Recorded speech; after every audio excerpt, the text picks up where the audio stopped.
Good afternoon, everybody. We're the cetaceans.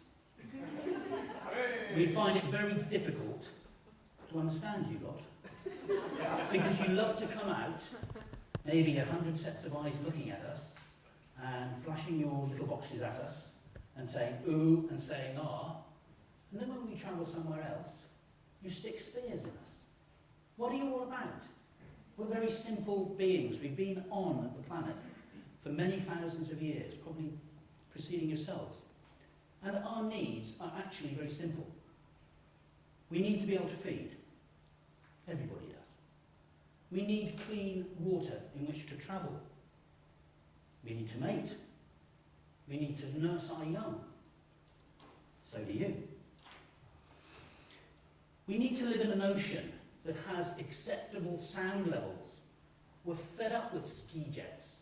We're fed up with high-powered boats, particularly us little cetaceans, because boy, do you give us a headache. And then we move away to somewhere else because we've got to.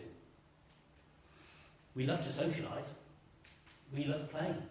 We're just that sort of animal, and everybody loves to watch us play. And we love travelling. We are the best travellers in the world. We go from one pole to another pole. We cross the equator. And so our needs are actually very simple.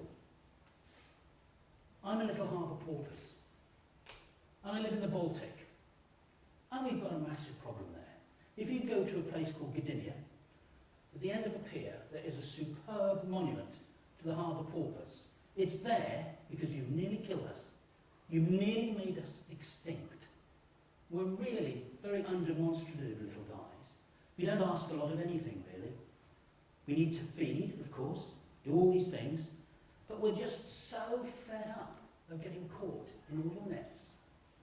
Some people try to help us, and they put on these acoustic devices called pingers, but actually we get quite used to those, and so we don't bother about them. And then we're told that there are better technologies, much better technologies. Can you find them and use them, please? Because we are nearly extinct in the Baltic. The baleen whales, as we travel down the Great Bear Rainforest, British Columbia, boy, do we have a problem there. This is a real headache.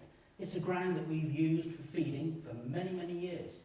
And now we compete with animals. Well, I guess they're not animals.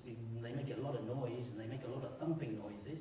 And they have this extraordinary thing at the back that can carve us up. I think you call them ships. And these ships are so big, over 100,000 tons.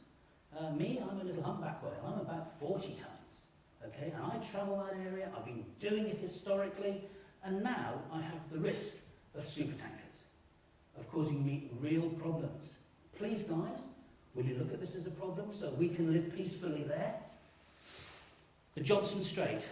And just like this little guy, the harbour porpoise, I'm one of his family. I'm known as the Dole's porpoise, and I live in Johnson Strait, British Columbia.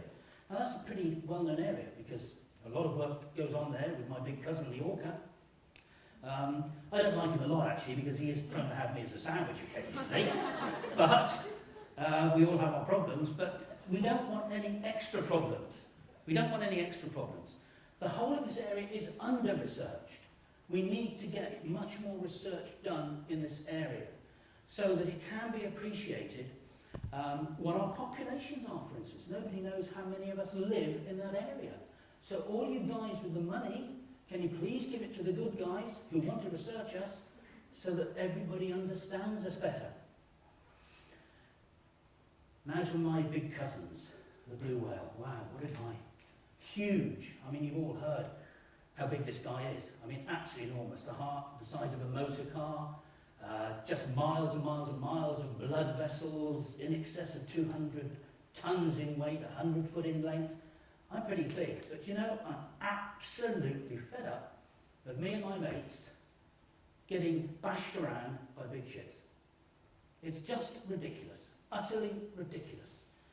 You don't mean to do this. You don't mean to do this, but when you put in, for instance, what you guys call TSSs, traffic separation schemes, or motorways of the sea, you don't think about us, okay? And right now, off Sri Lanka, a little place called Dondra Head, you've gone and stuck one of these damn motorways just in our best restaurant. We feed there for months at a time, but nobody asked us, why didn't you check it out before you put the damn motorway there? You only had to do a little bit more research, and you wouldn't have done so. The Comoro Islands, Madagascar. Well, not many people have probably been to the Comoro Islands, but it's a great place for us. We love it. But we have one really big problem there, and again, it's that nobody really understands us in lots of different ways. Really, there's very poor education. Not many people know what whales are about. We want you to learn. And please, in Madagascar, stop throwing your spears at us. I'm sure you can help us if you try harder. Thank you.